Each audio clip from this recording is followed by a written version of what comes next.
Allez, on se retrouve à l'issue de la troisième course, prix du conseil départemental de la Mayenne, prix de Saint-Ouen-des-Toits, une course remportée par le numéro 4, Hurricane Warming, devant le 11, Hulk Vivancière qui a fini à la vitesse du vent, qui prend la deuxième place devant le 6, Galaxy du Parc, quatrième le 3, Golden Square, devant le 14, c'est Gibus d'Arche qui précède le numéro 12, Eldo des Landiers, et le numéro 8, Gagnant Roche, 4, 11, 6, 3, 14, 12 et 8 pour l'arrivée de cette troisième course. Anaïs Michel qui vient de remporter cette course est à mes côtés, ainsi que Louis-Michel, conseiller départemental. Bonjour à tous les deux. Bonjour. On va commencer avec Anaïs, honneur aux filles. Félicitations pour cette victoire, c'est un moment important hein, puisque c'est la première en tant qu'entraîneur. Oui, merci. Oui, ça fait maintenant 3-4 ans que je travaille avec mon papa et puis il a pris sa retraite et j'ai pris la suite là tout récemment cet été. Surtout que c'est un cheval que vous venez de récupérer, alors ça fait déjà quelques temps maintenant. Il cartonne hein, depuis son arrivée dans vos box et c'est avec une bonne équipe en plus derrière, une bonne équipe de propriétaires.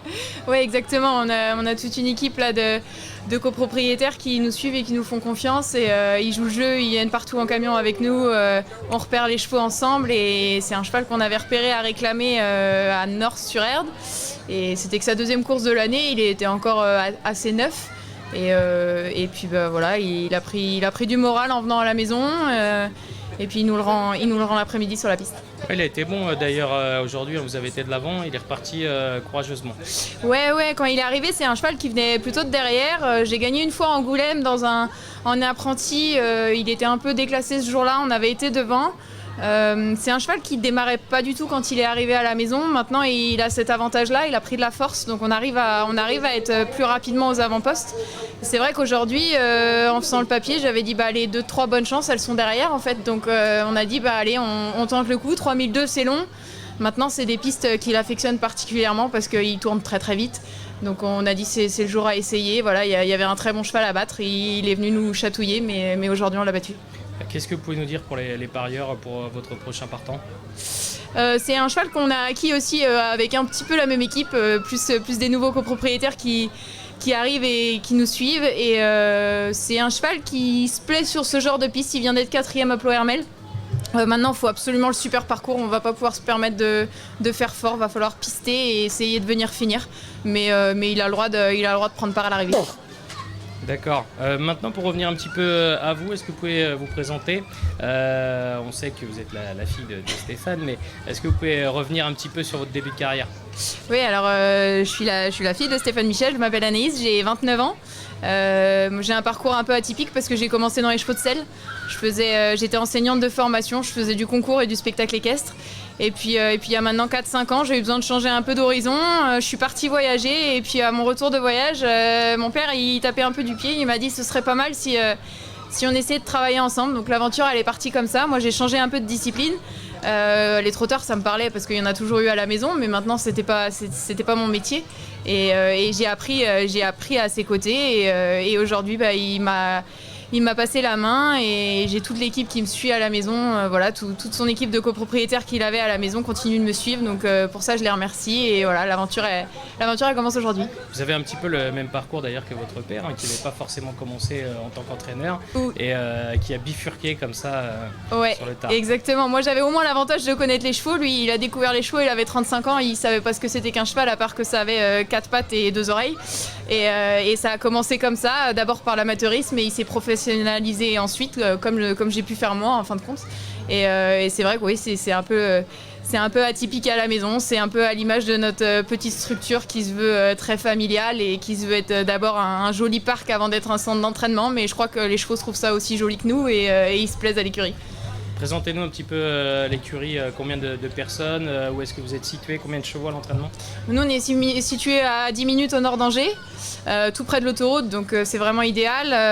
On a une toute petite structure, mais on a aussi la chance d'avoir des prairies d'élevage et du coup on a toujours une vingtaine de chevaux à l'entraînement et 35 équidés avec l'élevage tout cumulé. Et puis j'ai maintenant auprès de moi une salariée et puis 2 jeunes apprentis que je forme, donc voilà quand même. On commence à avoir une équipe assez fournie pour essayer de faire du travail de qualité.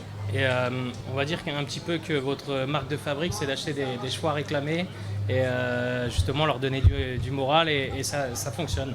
Ouais, exactement. C'est vrai que nous, on a une toute petite piste qui nous permet vraiment pas de travailler fort. Donc quand les chevaux ils arrivent à la maison, ils sont un peu surpris au départ parce qu'ils veulent aller vite, ils veulent aller très longtemps, et nous on leur dit mais non, en fait on va juste aller se promener, et puis de temps en temps on va faire des boulots, mais au lieu de travailler très fort, tu vas tirer les poulains, ça va être plus rigolo. Alors ils reprennent du moral comme ça, et c'est vrai qu'avec les réclamés, on a une belle réussite parce qu'ils arrivent à la maison. Souvent on cible des chevaux qui ont déjà montré de la qualité quand ils étaient jeunes, qui ont appris à aller vite, qui ont été déjà fabriqués et qui ont juste besoin de reprendre un peu d'état, un peu de rondeur, un peu de souplesse et puis un peu de morale, et souvent ils finissent par nous le rendre l'après-midi. Alors ça marche pas toujours, hein, mais c'est vrai que dans la logique ça nous réussit plutôt bien. Qu'est-ce que vous pensez de l'amateurisme, puisque comme votre père vous êtes passé par là avant de devenir professionnel? Est-ce que c'est vraiment une bonne école? Bah oui, bien sûr c'est une bonne école, mais malheureusement je crois que ça se perd un petit peu.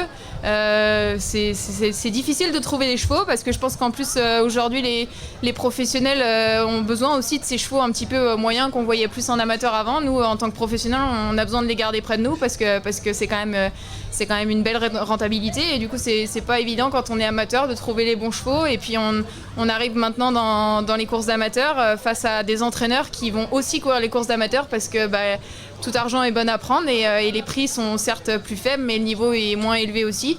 Et du coup les amateurs, les vrais amateurs, ils arrivent et puis ils courent contre des chevaux des fois de grosses écuries, et c'est pas évident de rivaliser. Donc c'est peut-être ça qui essouffle un petit peu cette partie-là de notre discipline, mais non, faut les garder.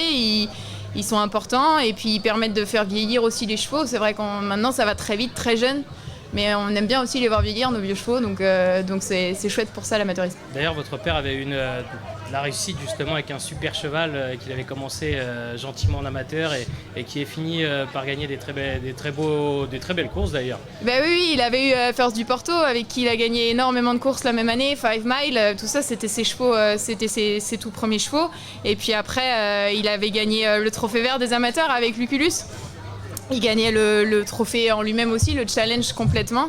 Et puis voilà. Et puis le pont est rapide. Donc après, il a eu la chance de toucher Nice Gold Ulysse. Et puis l'histoire, elle est partie comme ça. Et de chevaux d'amateurs, on est passé à des chevaux de quintet, et puis et on est autant content de gagner des grands prix dans ces champs de course là. Et puis maintenant on a des amateurs qui viennent à la maison, qui se forment.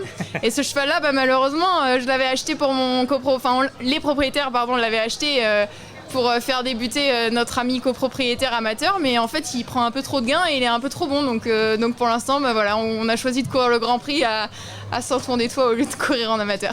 Oh, mais il va être content pour le connaître un petit peu. Je pense qu'il va savourer, il va profiter de sa journée. Merci Anaïs d'être passée. Merci beaucoup. On vous laisse continuer puisqu'il vous reste un partant. Super, on va enchaîner avec Louis-Michel. Expliquez-nous un petit peu votre présence aujourd'hui. Ma présence aujourd'hui, je suis un élu cantonal, donc le champ de course de Saint-Ouen-des-Toits est dans le canton, comme celui de Saint-Pierre-la-Cour. Et autrement, je suis maire d'une commune qui a un demi-champ de course, parce que les courses de Le Perth, c'est Le Perth, Saint-Cyr-le-Gravelet. Donc on a un mi-champ de course aussi à Saint-Cyr-le-Gravelet. Et quand on est associé avec notre voisin des Dividendes, ça s'appelle toujours le champ de course des deux provinces. Donc la deuxième partie des deux provinces, c'est Saint-Cyr-le-Gravelet. Et donc le conseil départemental suit aussi naturellement les nombreuses écuries et les nombreuses courses qu'il y a en Mayenne chaque année, notamment à l'hippodrome de Laval, l'hippodrome de Belley, l'hippodrome de Saint-Ouen, sans oublier les courses de Cran, où j'ai rencontré Oxygène là-bas, parce que je suis une partie du canton et aussi sur le bassin de Loudon, donc je connais bien. Moi j'habite sur Loudon, parce que le champ de course des deux provinces est sur Loudon. Donc je suis descendu à Oxygène il n'y a pas si longtemps pour parler d'eau. Donc je trouve merveilleux que vous êtes déplacé aujourd'hui sur le territoire. Quand j'ai vu votre directeur a dit que c'était Oxygène, moi j'ai été choqué de vous voir là. Alors que moi j'ai fait l'effort d'aller chez vous pour avoir une interview, ou c'est bien d'aller vers nous maintenant. Voilà. Qu'est-ce que vous pensez de la ferveur sur les hippodromes? La ferveur dans cet hippodrome? Ouais. Ouais, ça fait plus de 15 années que je viens chaque année remettre le prix du conseil départemental, et on voit bien que c'est ancré, que ça vit, que la commune vit au rythme des courses de Saint-Ouen, qui correspondent aussi avec une bonne période, c'est la rentrée. Sitôt après la rentrée, il y a de Saint-Ouen. C'est inscrit dans le paysage, c'est une tradition, et tout ce qui est tradition, naturellement, il faut essayer de les continuer de les faire vivre. Puis quand on a un temps comme ça qui est un peu trop exceptionnel, on voit bien que c'est plein et que les gens sont heureux de venir aux courses de Saint-Ouen-des-Trois. Voilà, c'est vrai qu'en 15 ans, vous n'avez pas forcément vu l'hippodrome. Il y a toujours autant de monde, c'est ça que je veux dire, quoi. Je ne l'ai vu que progresser. Voilà, c'est ça. C'est une progression, c'est inscrit dans tout l'ADN aussi des maires et de la présidence des sociétés de course. Que, voilà, on a aussi l'habitude, au-delà des prix qu'on remet le jour, de donner une petite subvention chaque année, mais pour inscrire la tradition. Enfin, c'est inscrit comme les courses de Saint-Pierre, comme celle de Le Père de Saint-Cyr-le-Gravet, dans le terroir. Et c'est quelque chose qui se transmet, alors qu'il y a beaucoup de choses qui ne se transmettent pas. Il y a une réelle transmission du cheval, il y a une tradition des courses aussi. Et aussi, quand on voit que sur la Mayenne, on a à Senones, on a l'Agricampus de Laval qui travaille sur le cheval. Enfin, il y a vraiment des amoureux du cheval. Le cheval, c'est vraiment important, en effet. Merci d'être passé nous voir. On va se quitter, puisque c'est déjà l'heure de la 4e course. Je vous laisse, c'est bientôt le départ. À tout à l'heure. À bientôt.